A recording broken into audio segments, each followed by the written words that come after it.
So hello K drama lovers and welcome back to my channel. So guys, no tail to tail का episode 3 देखकर खत्म किया है and कैसा है ये एपिसोड, आओ डिटेल में बात करते हैं। तो नो टेल टू टेल का एपिसोड 3 काफी इंटेंस और इमोशनल है, क्योंकि यहीं से हमें क्लियरली समझ आता है कि चीजें इतनी बिगड़ी कैसे। एपिसोड हमें पास्ट में ले जाता है, जहां सियोल अपने फुटबॉल करियर के सबसे बड़े क्राइसिस का सामना कर रहा होता है। कॉन्ट्रैक्चुअल प्रॉब्लम्स की वजह से उसका फ्यूचर अनसर्टेन हो जाता है, लेकिन उस फेज में भी उसका अपने बेस्ट फ्रेंड वूसियोक के साथ रिलेशनशिप काफी स्ट्रांग लगता है। सियोल बार बार वूसियोक को फाइनेंशियली हेल्प करना चाहता है, लेकिन वूसियोक हर बार मना कर देता है बिकॉज वो उस पर डिपेंडेंट नहीं होना चाहता। एंड इसी दौरान सियोल को यूनहो का दिया हुआ विश कार्ड याद आ जाता है, जो विशेष ग्रांट कर सकता है। एंड सरप्राइजिंगली, जैसे ही वो इस बारे में सोचता है, इन्हो खुद उसके सामने आ जाती है।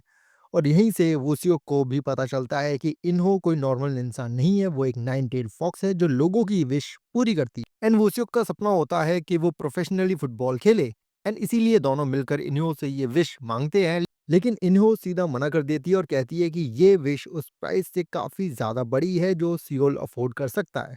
एंड सियोल अपने दोस्त के लिए इतना डेस्परेट हो जाता है कि वो अपनी विशेष भी वूसियोक को देने के लिए रेडी हो जाता है।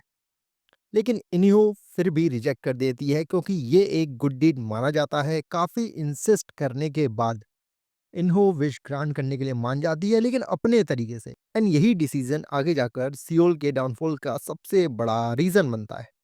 एंड प्रेजेंट टाइमलाइन में हम देखते हैं कि सियोल एक नॉर्मल इंसान बन चुका है, जबकि वूसिक एक वर्ल्ड क्लास फुटबॉलर बन गया है। मतलब उन दोनों के फेथ एक्सचेंज हो गए। एंड सबसे शॉकिंग बात यह है कि वूसिक अपनी सक्सेस को लेकर गिल्टी होने की बजाय काफी खुश दिखाई देता है। एंड दूसरी तरफ सियोल की जिंदगी कंप्लीटली उलझ जाती है। ना उसका करियर बचता है, ना पैसा, और ना ही उसकी पहचान। एंड जब वो अपने पुराने घर जाता है तो उसे तुरंत वहां से निकाल दिया जाता है, और तब उसे रियलाइज होता है कि अब उसे एक नॉर्मल आदमी की तरह जिंदगी जीनी पड़ेगी। ये रियलिटी चेक उसके लिए काफी पेनफुल होता है। एंड इसी एपिसोड में इन्हो का डार्क और हार्टलेस साइड क्लियरली दिखाई देता है, क्योंकि वो सिर्फ अपने प्रॉफिट के बारे में सोचती है। लेकिन साथ ही हमें उसके पेनफुल पास्ट के बारे में भी पता चलता है, जहां उसने अपने एक बहुत ही क्लोज वन का डाउनफॉल देखा था। एंड शायद इसी वजह से वो इतनी कोल्ड और स्कीमिंग बन गई है। इसी एपिसोड में एक नए विलेन का भी इंट्रोडक्शन होता है, जो फ्यूचर में इन्हो के लिए एक बड़ा थ्रेट बन सकता है। एपिसोड के एंड में जब सियोल जेल में फंस जाता है, तो सरप्राइजिंगली इन्हो उसकी मदद करती है और उसका साथ छोड़ती नहीं है। एंड जब सियोल पूछता है कि उसने ये सब क्यों किया, तो इन्हो का जवाब काफी ज्यादा ब्रूटल होता है। वो कहती है कि सियोल की सक्सेस शुरू से ही उसकी नहीं थी। साथ ही वो ये भी ऑफर करती है कि अगर वो उसी वक्त एग्री करे तो वो उन दोनों की जिंदगी वापस पहले जैसी कर सकती है। एंड इसी ट्विस्ट के साथ एपिसोड 3 एंड होता है।